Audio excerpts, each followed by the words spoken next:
Good morning everyone, welcome back to my channel Aparna Roy blog. আমার কাছে এবং দূরের সকল বন্ধুরা কেমন আছো? আশা করি যে যেখান থেকে ভিডিওটি দেখছো সকলে ভালো আছো এবং সুস্থ আছো। আমরাও বেশ ভালো আছি। ঘুম থেকে উঠেছি সেই 5:22 অ্যালার্ম দিয়েছি, কিন্তু অ্যালার্মটা না আমি শুনতে পাইনি। তোমাদের দাদাভাই আমাকে ডেকেছিল, তারপরেও আমার চোখটা লেগে গেছে। তার কারণে সেই 5:30টার সময় ঘুম থেকে ওঠা হলো। তো উঠে আগে ওরাও উঠে গেল, ছেলে আর ছেলের বাবা দুজনেই। আমি তারপর বিছানাটাকে গুছিয়ে নিলাম। আমি দেখি জানো তো, ঘুম থেকে উঠে যদি এই বিছানাটাকে না গোছানো হয় না, তাহলে সেই বিছানা গোছাতে অনেকটা লেট হয়ে যায়। কেন কি এরপরে টিফিন বানাতে হয়, অফিসের টিফিন, স্কুলের টিফিন, ঘর বাড়ি ঝাড়ু পোছা, এইসব করতে করতে না এই দিকে আসা কম হয়। বেডরুমে শুধু ঝাড়ু ছাড়া আসা হয় না। ওই কারণে ভেবেছি রান্নাঘরে একবার ঢুকে গেলে তো টাইম পাওয়া যাবে না, তার আগে বিছানাটাকে সুন্দরভাবে পরিপাটি করে গুছিয়ে নিলে সব থেকে বড়ো কাজটা চলে যায়। ঘুম থেকে উঠে প্রথম হচ্ছে বিছানা। আর এই দিকে দেখো এইগুলো বিছিয়ে রাখি। বাবু সোনাকে যদি আমি রাতের বেলা না ডাকি তাহলে অনেক সময় বিছানায় বাথরুম করে দেয়, ওই কারণে এটা বিছিয়ে রাখি।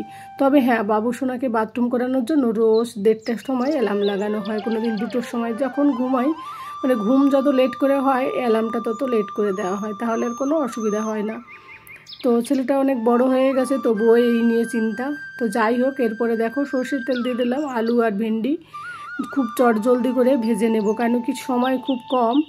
5:40 বেজে গেছে, 6:20 আগে বেরোবে বাড়ি থেকে। তার মধ্যে বাবু আবার টিফিন মানে হাফ রুটি খেয়ে যাবে, খেতে চায় না, অনেক জোর জবরদস্তি করে একটু খাওয়ানো হয়। তো একটু আলুটাকে প্রথম লাল লাল করে ভেজে নিয়ে, মানে লাল লাল না, মানে হালকা একটু ভেজে তারপরে আমি ভেন্ডিগুলো দিয়ে দিই। কেন কি বলো তো, আলুটা না হলে একটু কাঁচা থেকে যায় কিনা সেই ভয়ে। তো ভেন্ডিটা কাটতে একটু সময় লাগে, ভেন্ডি ভাজতে তো সময় লাগে না, কাটতে যেটুকু সময় লাগে। তো ভেন্ডি ভাজা আর দেবো আজ বাবু সোনাকে আমার রুটি, আর তোমাদের দাদাভাইও ভেন্ডি ভাজা রুটি খেয়ে অফিসে যাবে। বাবু সোনা স্কুলে যায়, প্রতিদিন ভাবি আজ কি টিফিনে দেবো, আজ কি টিফিনে দেবো। এই টিফিন দেওয়া নিয়ে আমাদের মায়েদের কিন্তু একটা চাপ থেকেই যায়। প্রতিদিন তো এক ধরনের টিফিন দেওয়া যায় না, তাই না?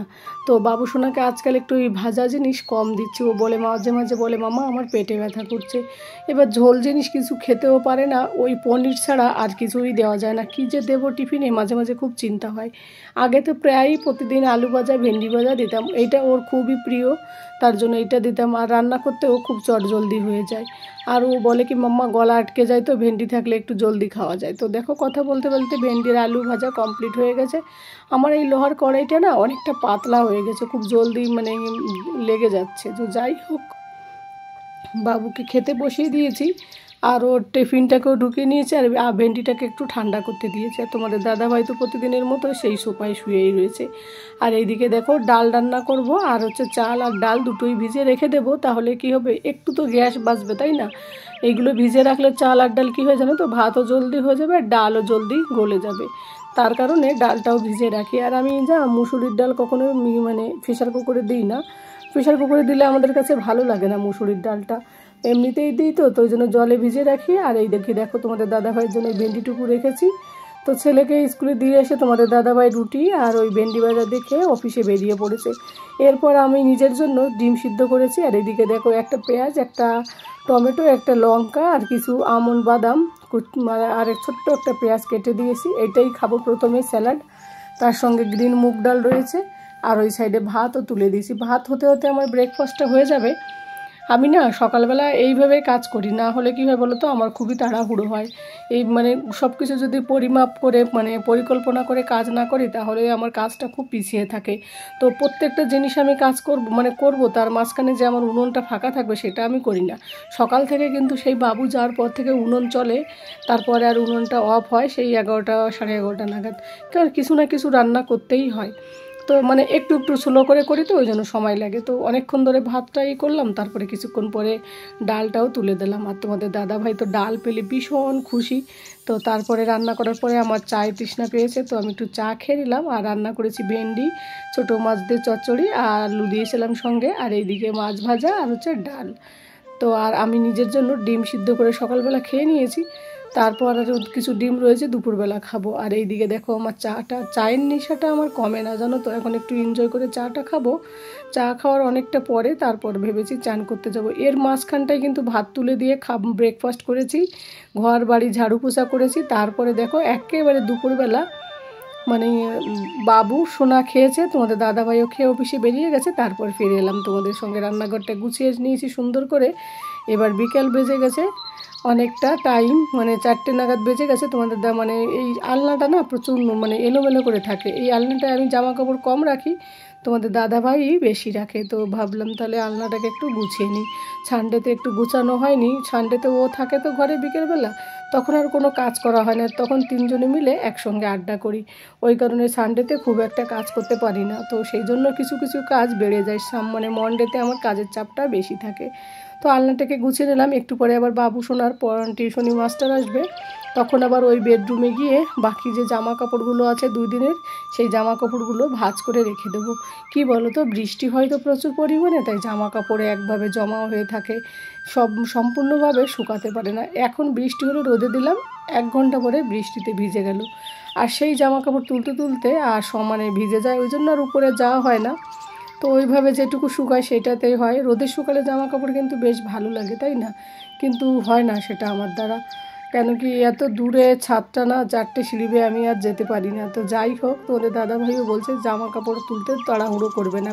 কি বলো তো, বৃষ্টির দিনে যদি জামা কাপড় কাচা হয় না, প্রচুর পরিমাণে মানে সেগুলো জমা হয়ে থাকে। ছাদে যখন জামা কাপড় মেলতে দিই আমি, তখন মেলতে যখন দিই তখনই আমি চিন্তা করি জামা কাপড় ভিজলেও ছাদে আসার জন্য, মানে ছাদে আসা হবে না। কেন কি বলো তো, আমি তো থাকি 2nd ফ্লোরে, ঠিক আছে?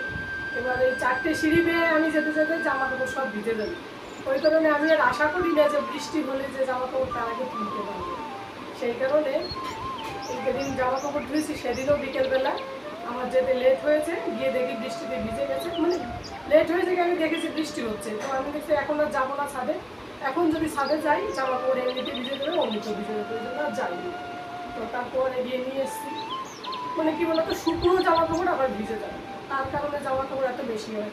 তারপর একবার ভিজে যায়, পরের দিন আবার একটু হাওয়া, একটু বৃষ্টি বৃষ্টি থাকে, পরে আর গিয়ে ছাদে দিই না, সেইটা বের করে দিই এখানে সেখানে ফ্যানের নিচে দিয়ে দিয়ে শুকাতে হয়। তো তার জন্য জামা কাপড় ধোয়ার পরেও 2 দিন লেগে যায় মানে ভাঁজ করে সেগুলোকে গুছিয়ে রাখি। তারপরে বাবুর জামা কাপড় একটু বেশি নোংরা হয়, কেন কি ও একটুখানি ছোটো তো, বাচ্চারা তো একটু ঘেমে যায় বেশি না, আর চেঞ্জও করতে হয় ঘন ঘন।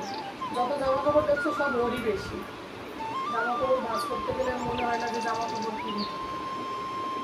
আর বাবুর জন্য দুটো পুজো এবার জামা কাপড় কিনবো না, অনেক জামা কাপড় এই বার্থডেতে এতগুলো হয়েছে কি বলবো। আর বাবাই শোনা বাবা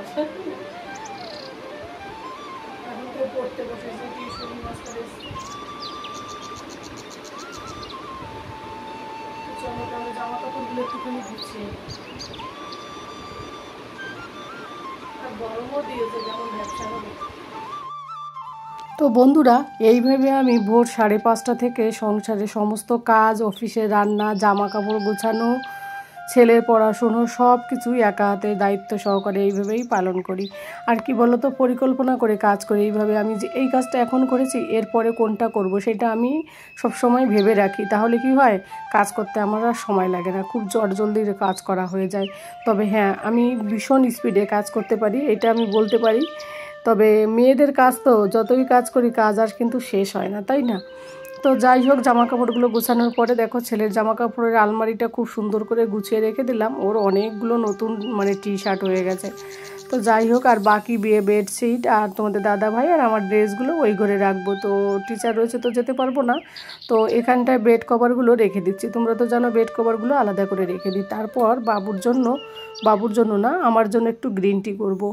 বাবুর টিচার তো আর চা খায় না, তো আমি নিজের জন্য একটু গ্রিন টি খেয়ে নিলাম বিকেলবেলা। গ্রিন টি খেয়ে একটু বাইরে বেরোবো, অনেক দিন হলো বিকেলবেলা বাইরে মানে সোসাইটিতে ঘোরা হয় না। তো দেখি সোসাইটিতে কেউ নেই, উপরের দিকে দেখো ঘরগুলো সব সামনের দিকে এগিয়ে দিয়েছে আর নিচেটায় ফাঁকা।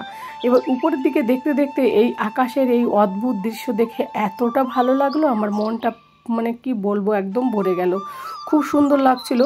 আর আমরা বাইরে বেরোনোর আগে রামধনু উঠেছিল, তবে আমি আসতে লেট করেছি, আমি আর দেখতে পারিনি। কিন্তু এই যে মেঘের যে মানে আকাশের এই যে চেহারাটা না, দারুণ লাগছিল দেখতে। মানে কি বলবো তোমাদের, ছাদের থেকে যদি ভিডিওটা করতে পারতাম তাহলে হয়তো আরও সুন্দর লাগতো দেখতে। মনে হচ্ছে মানে অনেকটা মানে সাদা বরফ দাঁড়িয়ে রয়েছে। তো যাই হোক, বাইরে একটু ঘোরাফেরা করে তারপর মানে সন্ধ্যা প্রায় হতে এসে, তো তারপরে ভিতরে চলে যাবো। আর এই যে গুলগুলিটা, এটা কিন্তু আমাদের রান্নাঘরের সেইটা, এখান দিয়ে হাওয়া আসে, তোমাদের আমি অনেকবার দেখিয়েছি। তো বাইরে থেকে কেমন দেখা যায় সেটা একটু শেয়ার করছি। আর এইদিকে দেখো, এরাও এইদিকে একটা বাড়ি হবে, তখন আর ঢাকা পড়ে যাবে। আর এইদিকে দেখো আকাশটাকে মনে হচ্ছে স্বর্গ, বেশ ভাল লাগছে দেখতে। আর ওদিকে সূর্য ডুবে যাচ্ছে। তো যাই হোক বন্ধুরা, ভিডিওটা আর বড় করছি না। যে যেখান থেকে আমার এই ভিডিওটি দেখছো সকলের সুস্থতা কামনা করি, সকলে সুস্থ থাকো, ভালো থাকো এবং সাবধানে থাকো। আর এত সময় ধরে আমার ভিডিওটি দেখার জন্য তোমাদের সকলকে অনেক অনেক ধন্যবাদ এবং অনেক অনেক ভালোবাসা।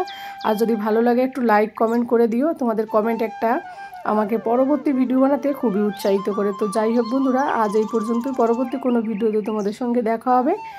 Tata, good night, bye, see you.